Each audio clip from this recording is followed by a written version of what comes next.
In the Husky Huddle, we gather round. Coach Uconn and Steve Cully were never found. They talk about the team with such zeal, strategies and plays. When we lose in OT, we have to have some fiesta. Of cheers and shouts. Uconn's got spirit, we'll never doubt. Coaches share their thoughts. It's quite the treat. In this lively huddle, we always meet. Huskies, we stand tall. With Coach Schumann and Steve Cully we call. We got to add Joe in there. We got to add him in. We got to redo it. Break it down in the Husky Huddle. Our passion won. Oh, well, that's perfect music to start the show. Husky Huddle. We are here. And with me, as always, it's go time. And he probably blitzed more in a Pop Warner football game that I've ever seen in my life. Coach Schumann. Hello. And the icon, legendary voice of the Huskies, the best of the best himself, who knew the Delaware game better than me, Joe D'Ambrosia. Joe. Good morning, boys. How are we today? I should have listened to you. You said the same thing. Yeah. You guys both did, the same thing. You get players, it was a trap game, and they fell right through the trap. 100%. I was not expecting a shootout with Delaware. Now, you said 41-17. You weren't even expecting a close game. No, I wasn't, because they played Delaware State the first game, and I saw some of that. And I know that's a rivalry game, but that was close, and Delaware State is not very good. And Colorado, they played better, but they only scored 7 points. But you were right about the quarterback. But I watched the first half of Colorado versus Delaware. I watched it. Yes. And Colorado is obviously more talented. And he went to his third string quarterback because they were struggling against Delaware. Now, I don't think Sanders really knows what to do with quarterbacks that aren't his son. So I think that's part of the issue for him. That's a whole different conversation. But the fact that they were able to hang with them, period, the first half, I thought, when obviously Colorado has a lot of, they're 4 and 5, whatever they got, 4-star guys on their team, just talent-wise.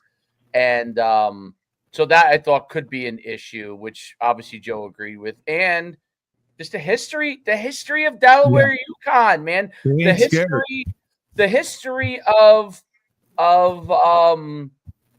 where they get their players from, which Joe obviously said, the quarterback is from Bosco. Different level of athletic ability and the second-tier guys.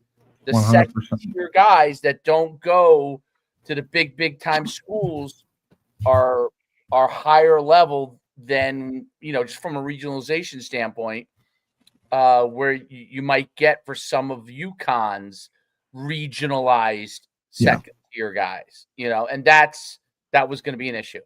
Well, Joe pointed it out, 2 things. The quarterback from Delaware, Nick Minucci, was unbelievable. Well, don't forget, he's not even their number one. I know. One got hurt against Delaware State. Right. And you also pointed out, which I think is 100% accurate, when you have a dual threat running quarterback in the red zone, that is pretty much unstoppable. He scored 4 rushing touchdowns on they ran that power ride play where he gives the jet, or if he keeps it and he runs power. It was unbelievable. We could not stop that. And that's why Joe said, put Evers in, have a red zone package. It changes the entire dynamic. Your defense now has to account for everything. They had RPOs. But Steve, let me stop you for a second. This game has nothing to do with the Uconn offense. I think it has a little to do. What they scored 41 points. What do you want? There were pockets of errors because Joe's a gunslinger and he's throwing it 100 miles an hour, whether you're 5 feet in front of him or 50 yards down the field. But But as far as the offense, I mean, they did move up and down the field for the most part. They did. I didn't like it. It's the same thing that happened against Syracuse. You're in overtime. You need 2 yards. Hand it off twice. When we went to the big package and scored that last touchdown, when you go big with 3 tight ends in the game, now you have some deception because we don't have a running quarterback. That's when the play action works. That's why it was so wide open. I think when you have Cam Edwards, the offensive line, and the running backs that we do, if we can't get 2 yards, we don't deserve to be out there. There's one other issue. So remember, I get some insider information. I'm not going to say where I get it from, but I get some really good insider information. So there is an issue. So we talked, I think, on the last episode. I don't know. Was Joe with us on Friday or no? Yes. Yeah. So, all right. So we talked about that where Evers, right? Why isn't Evers? So Evers went in the game when Figano got hurt. My understanding, he's very checked out. Oh, well, I mean, because he got beat out. Okay. And unlike Fagano, who kind of, when he got beat out last year, kind of was still vested. He's not that Evers isn't a great kid, but mentally he's not, I don't think, in the same stratosphere as he was when he was. I wonder if they even put it like that. And honestly, I think that's on the coaches too, to a certain extent. We're paying him, and the coaches should have figured out how to get packages for him right away when they knew they were going to go Fagano. So even though he was Fagano was 1, he felt like he was 1B, not 2. And I think 100%. You could have done that. I think it's at a school like Uconn where Fagano is in his 8th year and he's 40 years old. He's got that adult experience that. Well, no, I mean he's got Evers doesn't have yet. You could have put him in a situation where he could have been a contributor. Well, Joe, you saw it when they put Tucker McDonald in for the one play. They tried to throw a wide receiver screen. He throws it into the ground. Like, come on. You can't use that. That's the second week in a row that they've tried to use that play. You can't use that play every week. Come on. What are we doing here? Yeah, and Skylar Bell, that's not his skill set. He's not a wide receiver screen guy. He's Randy Moss. You throw it up to him. He's your home run. He's not that big though. He's tall. Skylar Bell, how tall is he? I think he's like 6'2", but I'll check. I don't think so. I don't think he's that he's 5'10", 5'11", I thought. Yeah. I'll check. I don't think he's that small. Steve, come on. No, Romello is bigger. Oh, you watch the games? I watched it. Yes, I watched it. I'm looking right now. I'm just kidding. I'm just joking. He can't. You're right. He's listed at 6 feet. He's listed at 6 feet. You're right. Okay, but he's probably 5'11" and a half. His skill set is not like a slot receiver where he's gonna make plays in space. He's your home run hitter. He's your guy that gets downfield and gets open. The other guys are better for the wide receiver screens. Well, but here's the point. Here's the thing. You're right. The play is. Yes. You never see a school run the same trick play 2 weeks in a row. Correct. Never. Yeah. You never see that. You can't. You're right. You can't. But we're focusing on the offense, and I know we're going to get around to talking about the one big decision at the end of that last drive in the fourth quarter, that ultimately cost them the game, whether people want to agree with it or not. That cost them the football game. But the offense had 521 yards. They moved the ball up and down the field. You're right. You got a as you said, a Lou Groza-nominee place kicker who you have all the faith in the world in. This one all belongs on the defense. I mean, they weren't playing the Joe Montana 49ers or the Tom Brady Patriots here. They were playing the Delaware Fighting Blue Hens. They made them look like first it. home game in FBS, and they got gashed for 512 yards. The run defense was non-existent. Atrocious. Non-existent. The kid Silver looked like Walter Payton, for Christ's sake. He was up. He was every time his boys scored a touchdown. Silver. It was crazy. I know he busted a few long runs, but that's the issue that I had against Syracuse too. We just send pressure. Now we held Syracuse to 6 points up until 5 minutes, but up front we are not as big as we were last year, and I think that we blitz at the absolute wrong times. When Delaware gets the ball back at the end of the game, we had them 4th and 9. And they get a pass interference call, which I thought was touchy. Great. Then we had them 3rd and long again. We send 6. We're playing man. It's going to cover 0. And that's the one they threw deep down the sideline and completed that got them close to field goal range. Why? Drop 8, rush 3, make the quarter. You have a running quarterback. You blitz and nobody gets home. It's a waste to send 6 if nobody gets there and you're playing man behind it. We don't have the secondary to play man. Let me ask you this. Do we know how well these linebackers can cover? Because you say send 3 and drop 8. You don't know how good these linebackers are. Byram is good. He had a good game. Tyquan King has been a disappointment. I agree. Overall, I agree. Yes. Defense overall. It's pretty obvious that's why they're that's why to me that they're trying to blitz and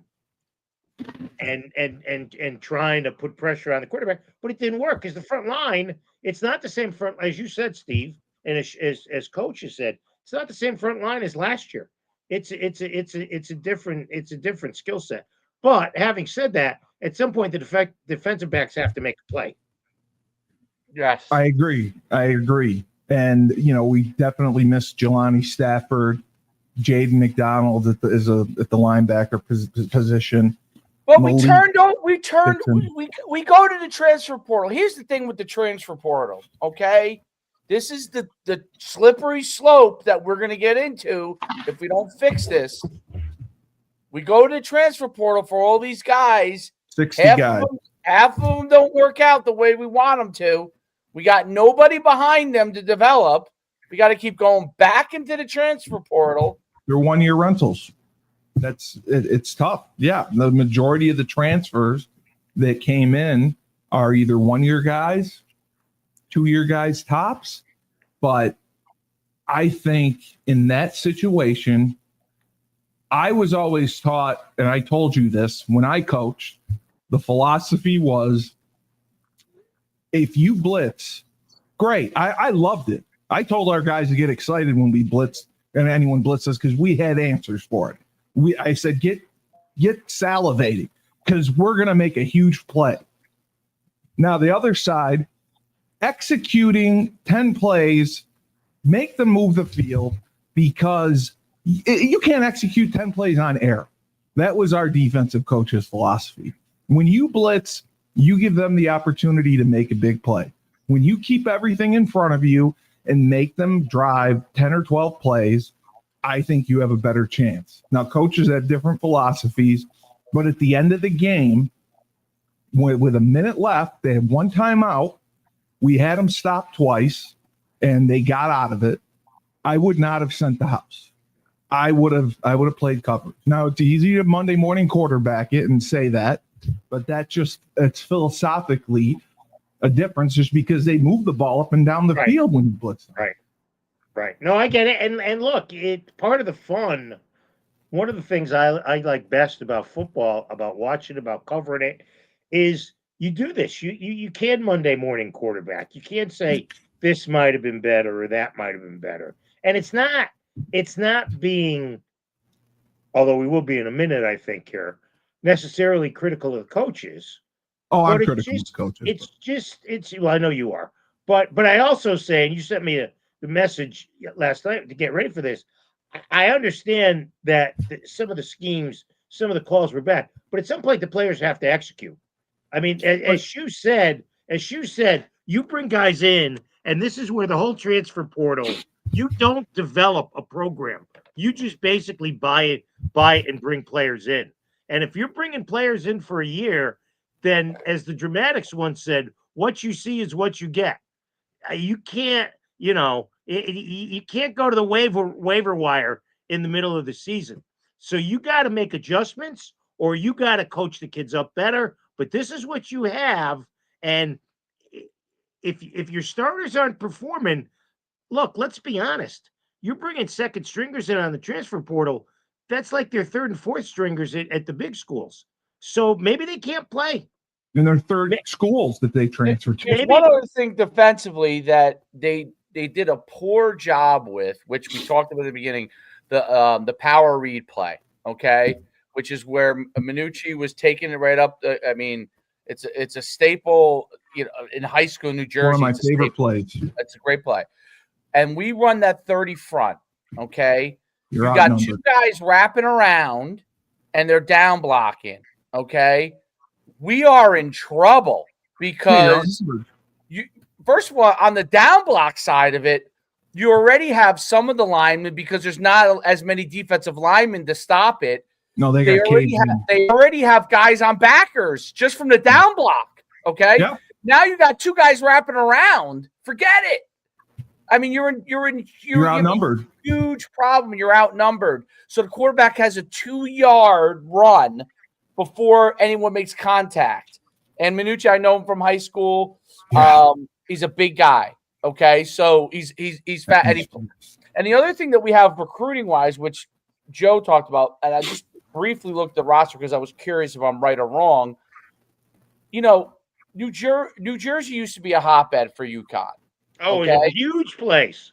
We do not recruit New Jersey, well at all. Minucci is Don Bosco Prep, one of the three big powerhouses in New Jersey, right? In the country. Back there. And I just knowing a lot of those coaches, they haven't felt either loved up or had the opportunity to present their guys to UConn in the way that they should. So now you've got Fran Brown taking some guys from New Jersey because obviously he's a Jersey guy. He's in Syracuse. Obviously Rutgers is. But you get these Maryland. Delaware head coach is a Jersey guy. So he's taken a couple, they know the players better in that area. And coupled with it, not that there's a million players from New York City, but there are always a couple of really high-end players from New York City. So New York City's a tough nut to crack. You have to know New York City, just like in basketball. For a long time, Jim Calhoun didn't go in there until he really became a big powerhouse because it's such a tough nut to crack because there's so many different facets to the way New York City works.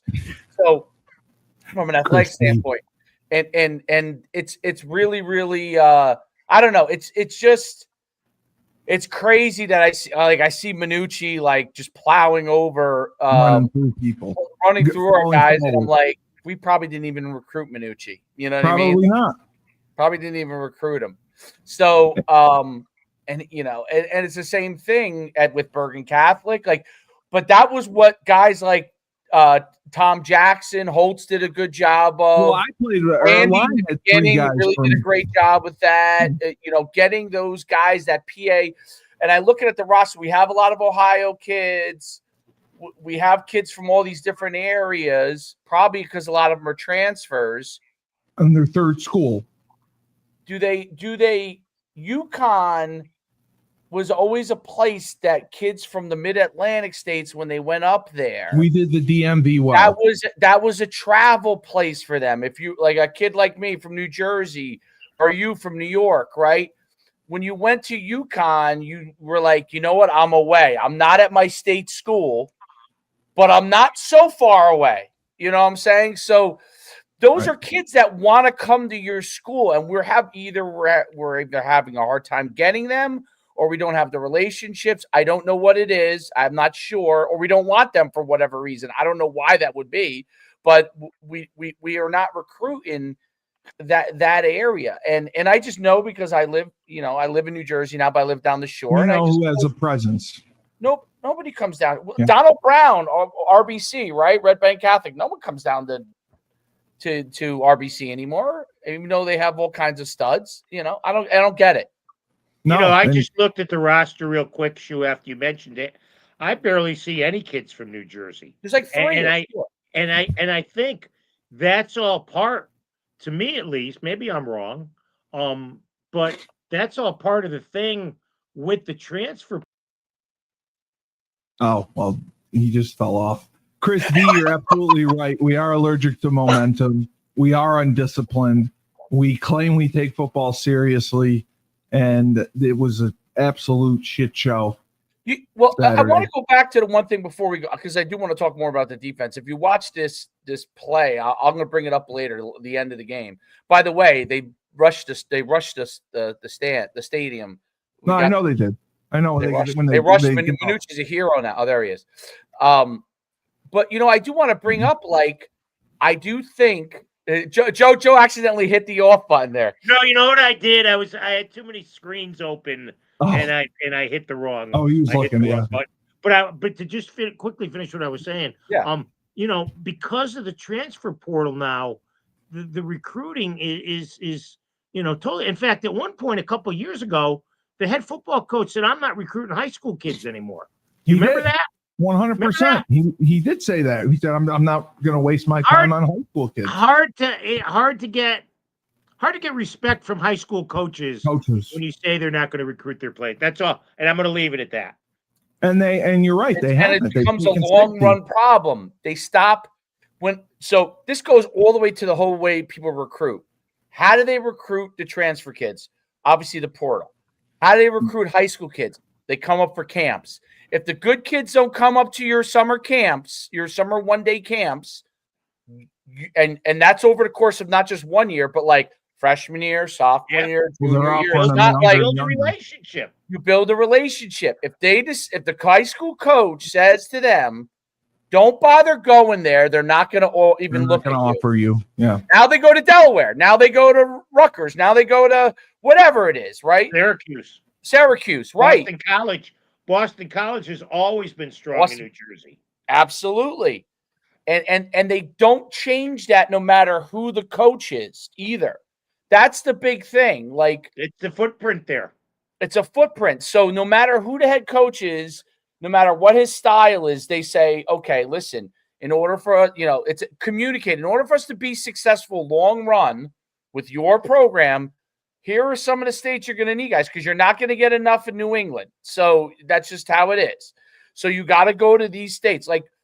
I bet you there's no Rochester up there on our roster anymore. Rochester, where your area, Syracuse, and you'd get pockets of guys from New York. It's not that New York is a football state. It's but the pockets of guys. I just remember from when Eddie Long, Monte Nowden, Eddie Long.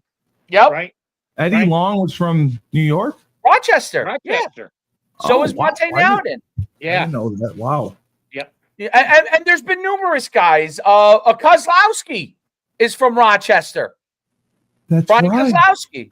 Yeah. That's right. If I thought about it, there's probably a lot, but I think there is a lot. I think there has been a lot. But to me, boys, it all goes back to the whole taking players out of the portal. You're not building a team. It's like a baseball team that just builds on free agents, like the Yankees, as opposed to a team like the Red Sox that tries to cultivate through their farm system. Now, I'm a Yankee fan, so I could give a crap what the Red Sox do, but that's the way that they've done it. It's different philosophies. This philosophy is to get 30, 35 players out of a portal each year and try to blend that into a football team. And at some point, I don't think it's sustainable. I think if you win, and if you're winning, like last year we're winning, right? You have no issues. I think it's when it goes the other way. When you possibly could be good or you possibly could be not good, and it goes in a bad direction. what is their investment in being a Uconn football player? It's only as far as they've been given some money. It's only as far as they've been given some opportunity. There's no investment in the actual play. UConn, there are schools that you could do that really well. Like I think if you're in Texas, right, and you're a coach at Houston, you're probably going to have to balance really well transfers with guys that you're bringing. You're probably going to need more transfers than necessarily a Texas may have a good balance of it. But Houston might need more transfers because of the institution of how it is, right? UConn is a place that people like it when they spend time there. They do better when they spend time there. It's in the middle of nowhere. Even though it's still the Northeast, you think of it as being in the Northeast and it's like, oh, there's people around. No, there's no one out there when you go out there. So when you go out there, when you first come there in your first year, and if something isn't going well, I mean, we've all been, you've probably been there. If it's not going well, you're thinking, what am I doing here? You know what I mean? So as a player, that's why you want those guys, those high school kids who might be invested in the possibility of being there for several years, who will be on campus and start to absorb that whole thing. Versus, I just don't see UConn as being a place that could go 80 transfers, 70 transfers, 60 transfers, and have long-term success, because there are guys. I always remember when Tory Taylor was out of there one semester in, like was gone, like from Florida. He was out of there. He was at the airport, and they had to send people to convince him. And we're calling, and we're all like, Tory, come back, you know. And he comes back, and he stays, and it ends up being one of his. He loved it, right? Yeah. But if you're a transfer portal guy, that's the only thing you know. It's when winter hits. What if you're from Florida? What am I doing here? You know, so those are the things that UConn is an overtime place. You got to spend a couple of years there, and you can really have success. I mean, look, can he win doing it? Sure, he won last year. Maybe he turns it around. I just think, why do you want to live that way? Why do you want to live that crazy environment? You're living by the skin of your teeth. And Joe, you're 100% right. And I think some of these schools are seeing now that the transfer portal may not be the best way to go. When you're taking 50, 60 guys, we had 50 to 60 transfers this year in the portal, and you're seeing like. No, I don't think it was that many. I don't think it was that many. It was. I swear to God, it was. I think it was in the 35 range or something, because I just looked up, and West Virginia had the most kids coming in from the portal. That was 51. And then Purdue had 30-something. Virginia had 30. Well, they said that Belichick had 70. That's why I thought it was more. But we didn't bring in that many freshmen. I know that. I think we only brought in 12 this year. I think we have 16 commits for next year. In North Carolina and West Virginia, it's understandable. It's new coaches. Rich Rod's a new coach. Belichick's even Ohio State. They're obviously going to turn over the roster. That's how it's going to be. Right. Okay. Because they're going to be like, these guys aren't my guys, whatever, you know, type of thing. So they're going to look at what Sanders did at Colorado. Mm-hmm. Right. That's what Sanders did at first year at Colorado. Yeah, he brought all the Jackson State guys with him, and then he took transfers. Yeah. 100%. I mean, I think that, like, I'll use a good example. Like, Vanderbilt has done a nice job of balancing it, right? Pavia, obviously, maybe the greatest transfer you could get, period. Getting him from New Mexico State, because he brought it, end up other guys wanting to play with him because this guy was such a dynamic leader. So, and they got some other guys, and they have now a budget that they're paying guys. So they have a balance of these. And we don't pay freshmen. They have a balance of kids that now want to come there. They're doing better. But UConn has to, I don't know. I mean, look, the bottom line in this game, though, was the defense and the power read and how we were playing it was just god awful. I mean, we're trying to insert a strong safety to stop the run over and over again, to try and stop the power read, try to stop a quarterback that's 215 pounds coming down, 220 pounds coming downhill with already a 2-3 yard head start, and he's just getting plowed over. So Yeah. He's getting plowed over. I mean, over and over again. They're plowing him.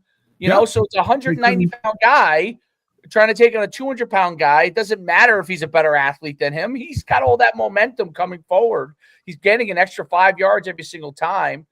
And the thing to me about these high school kids that played at big-time high schools, like Don Bosco or Bergen Catholic or St. all these New Jersey powerhouses that are all in the same conference, they play out-of-state teams. They play each other, okay? And we don't get any of them to come to UConn. None of them. I mean, Bergen Catholic. That was Zeke Rogers was from Bergen Catholic. You know, like Brian Markowski. Right, he was Paramus Catholic. Paramus, sorry. Yeah. But they're all in the same conference. It doesn't matter who wins in that conference. I mean, obviously there are certain ones that are the best, but they all play each other, and they all play out of state, and they all play high level. So when you get them, if they're a second tier kid, meaning they're not the highest of the highest levels, and you get them, those kids are seasoned players. They're actually maybe more valuable to a UConn than they are if they go to Alabama, because at Alabama they can go and choose when they take a first tier guy, they're choosing a guy with tremendous upside, not just his current ability. UConn, we could get a more ready-made guy from one of those schools who can play. He may not have, he may not be an Alabama type player, but he will be a phenomenal player at UConn. A guy that goes in to mini camp, you know what I mean, in the NFL. Not quite good enough maybe to make it, but he's a guy that's just so polished that he goes to mini. I mean, it's I don't know. I've seen that trend, and when you're winning, you don't jump against it because you say, hey, okay, they're winning. Who am I to question if you're winning? You know what I mean? If you're winning games. But now, if you start to struggle with certain things, and I see people from the states that they can be getting players from beating them, it's just crazy to me. It's just it's crazy to me. Well, and the other bottom line of all this is look, it's 3 games. Take the Central game out of the mix because that was a total mismatch. Syracuse game, you're up for 55 minutes until you collapse like a house of cards in the final 5 minutes. This game, you're life and death with an opponent who, if you played them at Pratt and Whitney, you probably beat them by 10, 14 points, right? They had all the emotion. Now, you go over the portion of your schedule where, with the exception of BC, Duke, and perhaps Air Force, it's softer than one-ply toilet paper. So you've set yourself up to where you've got to win either BC or Duke. You've got to win either of those 2 games. You can't lose both those games now, because if you end up 7-5, that's a step backwards, and there's no sugarcoating it or painting it any other way. So the season's not. It's not like the Giants. The season isn't lost after 2 losses, but the problem is there are certain games on the schedule you expected to win, and that game Saturday was one of those, and you let it get away. And that's one thing that they really haven't done over the last year. They won the games they were supposed to win. Right? Yeah. So, all right, let's get to the fourth quarter. Well, again, Joe, my issue is, I know you said the players have to execute at some point, but I have always said, put the players in a position to succeed. We run, again, the outside zone to the boundary. I got about 40 text messages about it. Why do we keep running the same play? If they can't execute what you're asking them to, it's this, like I said, whoever has the chalk last, the scheme may look great on paper, but translating it to the field is different. If your players can't do it, don't ask them to. Put them in a position to succeed. What do they do well? Got 520. They got 521 yards. Well, I'm talking about defense. Defense. All right. The 4th and 2 play at the end, where they could have kicked the first of all, that was a mistake decision. Should have kicked the field goal. And then the play where he pulls it, he fires it out to Hansen. Hansen makes an unbelievable catch, but cannot turn his body forward because the ball is so wide. Because he throws fastballs and he can't throw on the run. He threw a fastball to him. It wasn't like they didn't. So he could have pulled it and ran for the 2 yards easily. That's what I said too. So nobody thinks he can run. So no one was at him. Part of the information that I've been getting is that they don't want him to run unless absolutely. It looks like it, yeah. He wants to run. He wants to run. But okay. I think he wants to run when necessary. But I don't know. Obviously, he could have easily pulled Ran that for the first down, lowered his shoulder and got 2 yards. Yes, there was nobody close to him. Right, then it looks like a great decision. Then we're not talking about it. I was okay with the decision to be aggressive like that because they were going up and down the field on us. You got a field goal kicker who's pretty much. I would have kicked the field goal, but I was okay with that decision. Because you want to make it a 6-point game so that Delaware, so the 78, so the 78 49ers have to go to the length of the field and score a touchdown, not just get a field goal. And even though their kid had muffed a field goal before, he's a college Division I kicker. He's not gonna do that. I just think the whole thing was, get up by 6 points. Now maybe it was it was a show that he had no confidence in his defense, right? But still, kick the field goal, go up by 6, and take your shot. I'm sure that's what he was thinking. I'm sure he was thinking, we got to get this first down and end the game right here because I'm worried they're going to drive right down the field, which is what they did. Which may have gone into his decision, and obviously he had them with 30-17. Coach, those things do go into your head. That's why you have assistants to tell you, Coach, come back to earth here. Because as a head coach, you get the emotion. You get into those situations. You're like, we're getting our ass kicked on defense. You know what? Like, let's get the first down, end this game. Our offense is rolling. Let's get the first down and end this game. And that's where you need some of the assistants to be like, Coach, let's get the 3 points. You know what I mean? So we're up by a touchdown. They actually have to score and get the extra point to beat us. As versus. Plus, you got a kickoff, right? So if you kick it off in the ball, he kicks off a touchback every time. That's another. You either have a touchback, you get it to 20, or if it stays in play, that's 6-7 seconds knocked off the clock. 100%. No, so there's no negative to kicking the field goal. If for some reason you missed it, the field goal, they still had to drive 80 yards. So it didn't, or whatever it was, 70-something yards. But that was the whole thing with it, and I get it because that's what happens to coaches. You're like, oh, my defense. You get caught in the moment. Our defense is playing terrible. They're just going to drive the field. Let's end this game. Get the first down. We take a knee. Well, the other thing, Mel Brown got injured in the first quarter. Nobody knows his status. He walked off the field, but he didn't come back in. Yep. So I hope he's okay. But yeah, I agree. When the game is on the line, when the pressure is there, I don't think we make the best coaching decisions. That's my issue. That's my issue with both sides of the ball, offense and defense.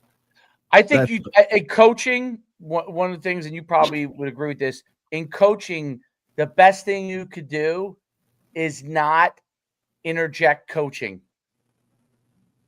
Meaning, when you try to coach the will of to win the game, and you're trying to make the perfect decision. Yeah. I've learned, because I've done it as a coach myself in high school for many, I'm smarter than these guys. I'm going to do this. And then all of a sudden you get something happens to you because you got too cute. Okay. Yeah. 100%. I think the best coach, I've heard Belichick say this. I've heard a lot of guys, Saban say the same thing. When you start to inject your knowledge base as a coach into a situation, that's when sometimes really bad things happen. Instead of just going with, hey, this is the flow of the game, kick the field goal, right? Don't make the decision. This used to be the whole thing with like in the beginning with Dan Campbell too with the Lions. Oh, he's going for fourth. Who cares if we don't make it in the fourth and one? We're building this attitude. I'm like, yeah, all right. That works for a year or so. And they got to the championship. But what happens when you start to make those decisions and it costs you games? Then everyone turns on you very, very quickly as being a bad decision maker as a coach. So the best decision to make is to make the obvious decision most of the time.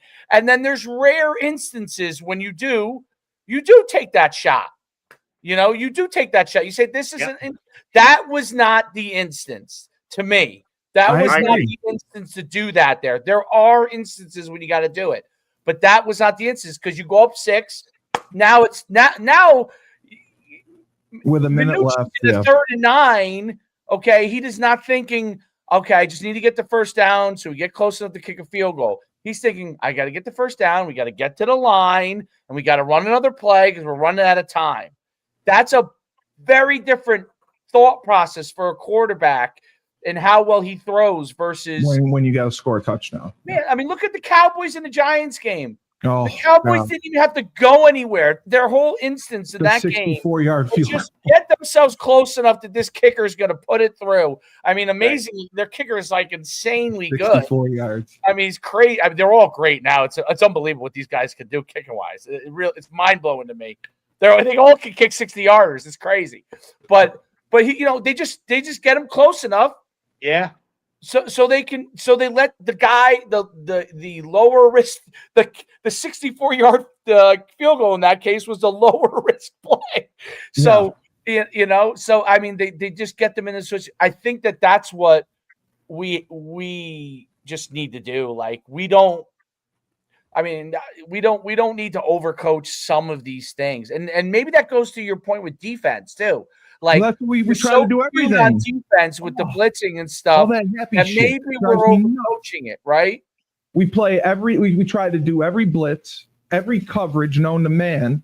When you have to rep everything to get good at 2 coverages. The trap you get into when you're trying to turn a program around, which he did, and he was turning around. The things that you do to turn around the program, like blitzing, like going for it on 4th down. Once you get there, it's not the same decision process. Now you have to create stability with it, right? But when you stink, okay, you are trying anything and everything absolutely to get the mindset of the players in the direction to be successful. Once you turn it, which he has, now it has to go into the best decision possible, not the decision that gets our players to rally all the time. It's the best decision possible. That's a transition. Moore had an issue with that at UCLA. I know. He turned it at UCLA. He got him in the right direction. They were doing great. And it's the same thing. You don't always have to be the innovator. It's hard. It's hard for coaches who are innovators. That's the hard thing. You don't always have to innovate once you get there. Leach said a great thing in his book about when he was at Texas Tech. Have you read Swing? He talked about he would run the air raid, and obviously he's in he has this innovative offense, and at the time especially, he said it wasn't until he got Ruffin McNeil, and he didn't know it because he always just thought I'll outscore guys. When he got Ruffin McNeil as his DC, the big dude realized that he could just coach the game and make the best decision possible versus trying to out-coach the other guy all the time. Yeah. Because Ruffin McNeil brought a stable, great defense to Texas Tech. And that's an important point. Joe, the other thing I thought Delaware's skill guys, I thought they were better than ours. I thought they had really good receivers. Well, I thought the running backs and quarterbacks were good. I'm not going to go that far. I think they had a great game. I think that I wouldn't demean our skill guys by any stretch. I'm not demeaning them. I mean, I was just no, but I did no. Let's not. Again, let's not. Delaware won the game, but I don't want to turn them into the 85 Bears. Do we have a plethora of riches on offense that it makes it confusing for them relative to Delaware, relative to the teams we play? Meaning you got 3 giant tight ends or whatever, and you We got the tight ends are the receivers. You got a running back.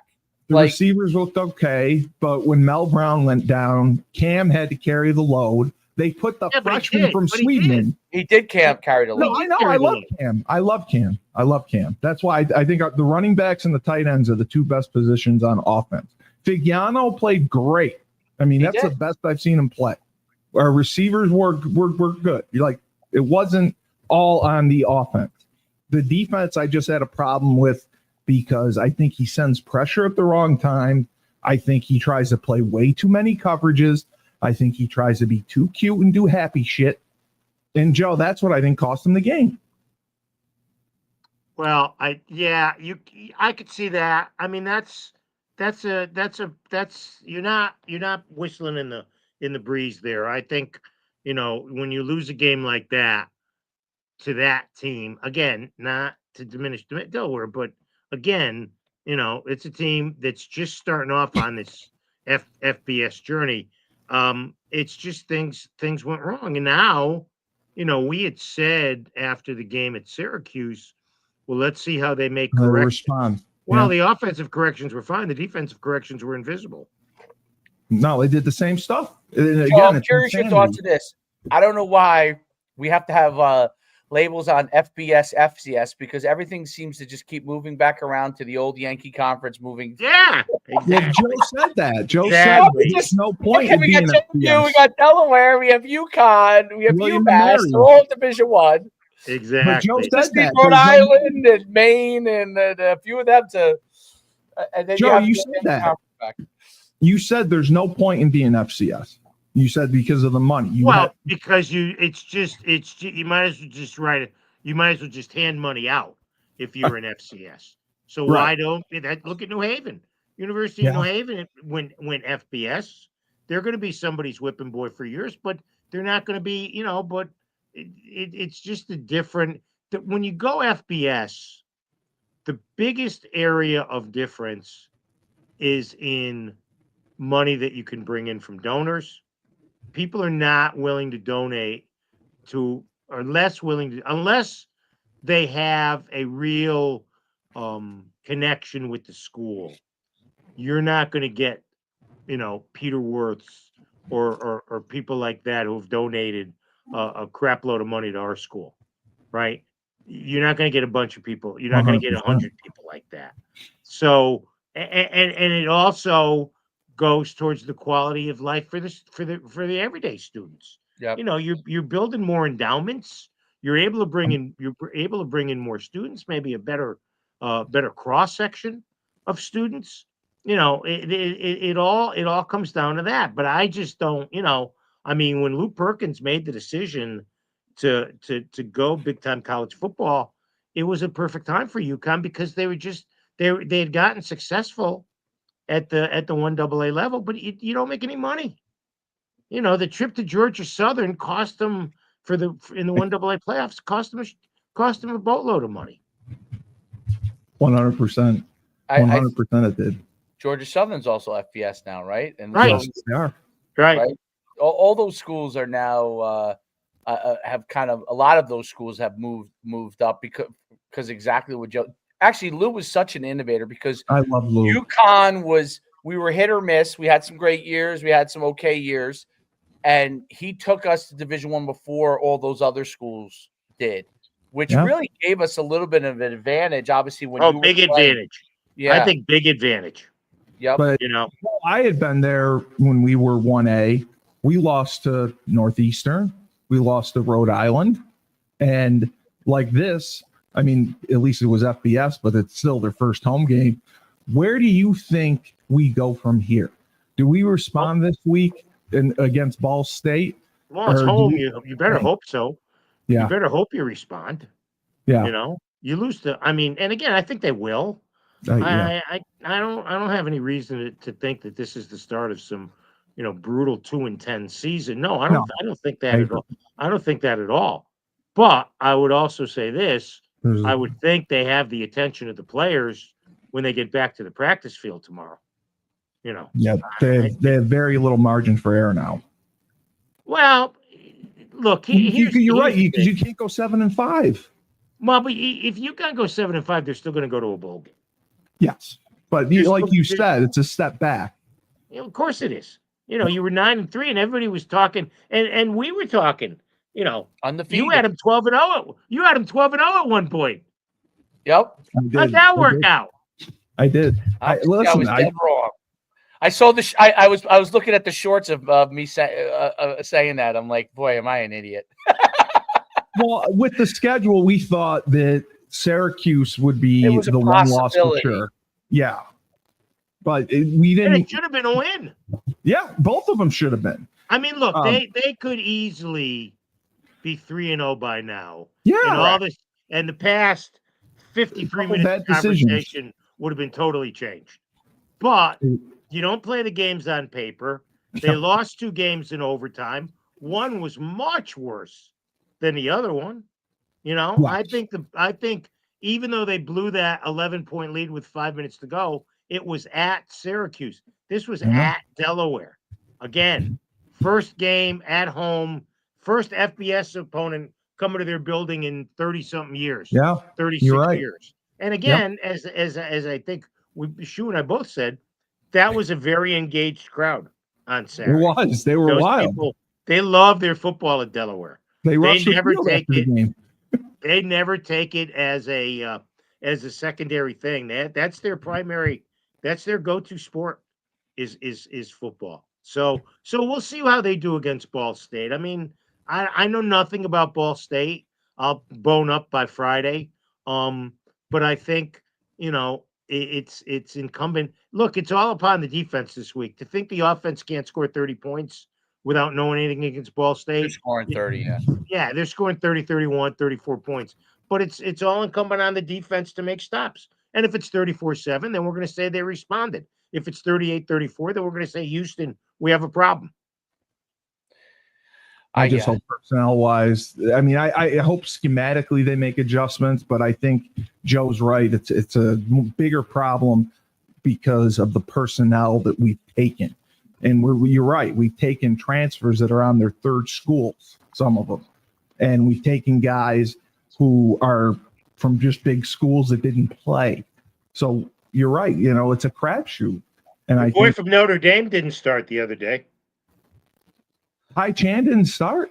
Well, no. That's probably why we got beat up front. Well, but he might be hurt. I mean, he might be hurt. You never find these things out. We got sacked on the last play of the game. Fourth and goal from the 2 in overtime. The right tackle got destroyed, and we got sacked. That was the other thing. I really thought we were sloppy up front too.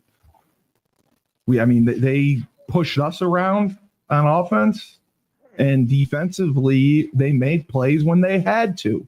Yes, hey, at least we didn't have anybody. We didn't have an offensive tackle get 4 penalties in one series. Oh, that may have been the worst series ever by an offensive lineman in NFL history. Why was he so angry after too? Why was he like?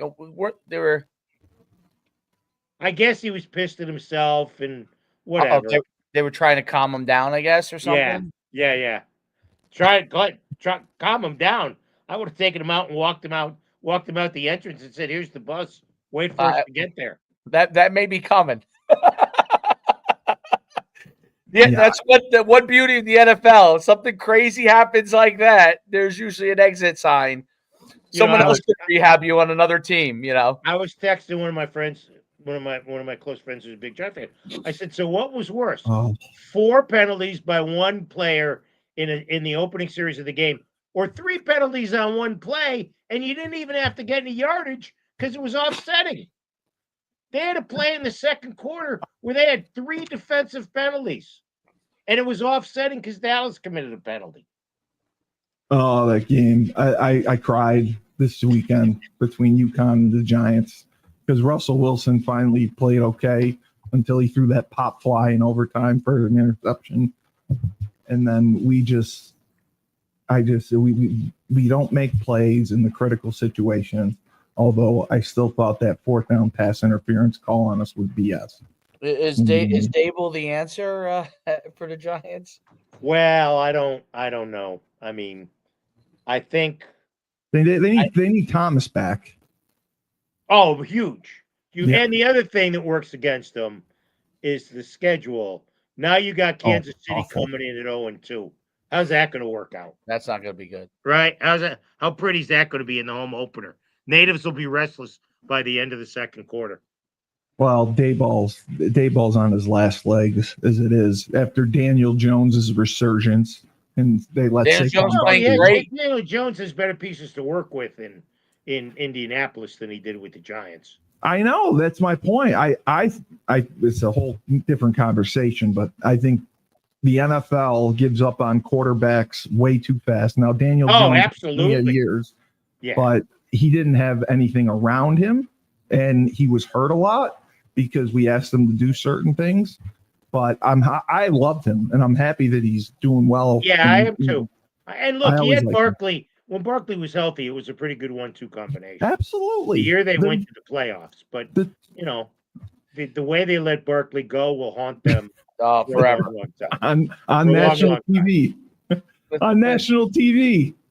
Hey, Saquon, we're not going to be an quarterback. The psyche of the quarterback with the head coach, you can't undervalue those two having one believing in the other. And your team. It doesn't work if a head coach is already you're married to your quarterback. The bag on that guy. Forget it. He's not playing well.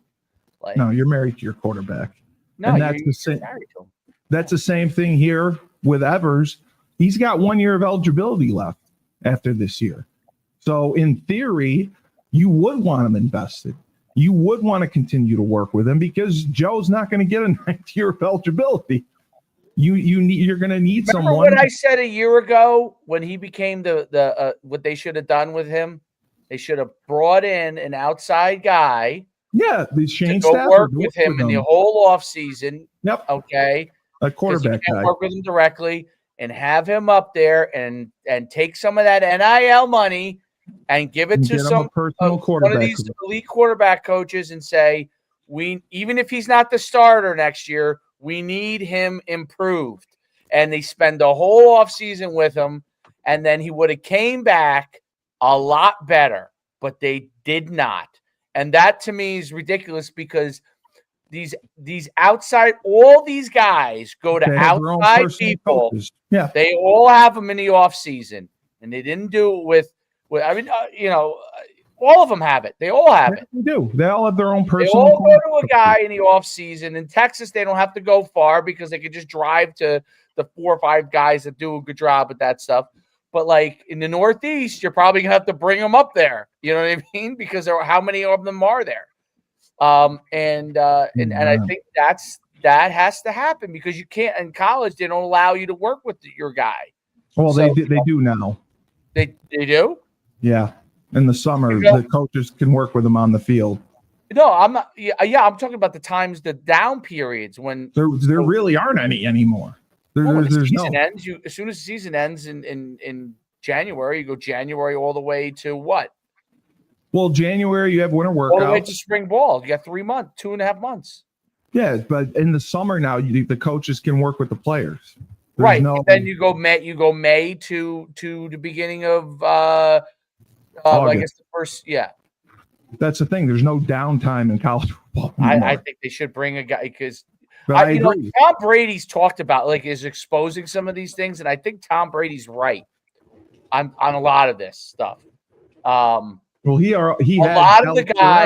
believes that a lot of the guys that are either head coaches or offensive coordinators or even quarterback coaches don't know how to develop the position in the player. No, it's not, especially in college.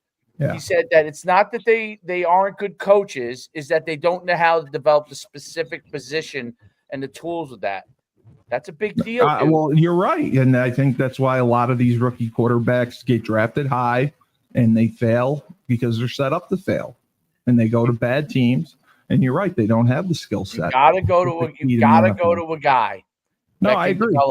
You got to go to, even if, you tell them what you need them to work on. You got to go to a guy because That makes all the difference. If you want to be the best, if you want your team to be the best, Dylan Raiola goes to Jeff Christensen in Texas. Jeff Christensen. Patrick Mahomes goes to Jeff Christensen in Texas. Yep. But there's other guys, but Jeff is one of the best.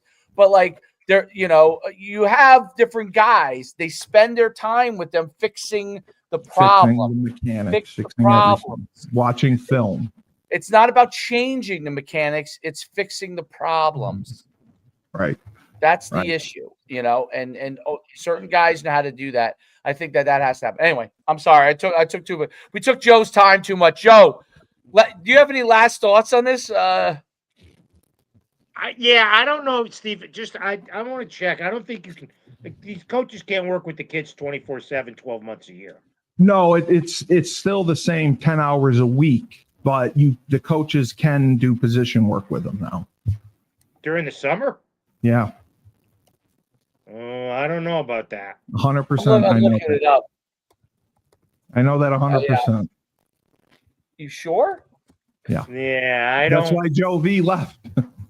One of the big reasons. Yeah, it says they can conduct position work and skill-related instruction.